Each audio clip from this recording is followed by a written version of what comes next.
Hi, അപ്പോൾ നമ്മൾ ഒരു i20യുടെ സ്റ്റെയറിംഗ് ബോക്സ് മാറ്റാൻ വേണ്ടിയാണ് പോകുന്നത്.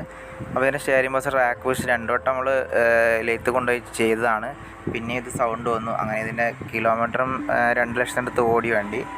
അപ്പോൾ നമ്മൾ ഇനിയിപ്പോൾ ഇതിൻ്റെ സ്റ്റെയറിംഗ് ബോക്സ് അസംബ്ലി മൊത്തമായിട്ട് നമ്മൾ മാറ്റാൻ വേണ്ടി പോവുകയാണ്. സ്റ്റെയറിംഗ് ബോക്സ് അസംബ്ലിക്ക് ശേഷം 10,000 സംതിങ് രൂപയാണ് വരുന്നത്. 10,278 രൂപ. ഹുണ്ടായിൻ്റെ ഒറിജിനൽ പാർട്സാണ്. നമുക്ക് ക്രോസ് നമ്പർ അയച്ചു വെച്ചിട്ടുണ്ട്. അപ്പോൾ ഇതിന് പഴയ സ്റ്റെയറിംഗ് ബോക്സ് അയച്ചിട്ട് നമുക്ക് പുതിയ സ്റ്റെയറിംഗ് ബോക്സ് നമുക്ക് ഫിറ്റ് ചെയ്യാം.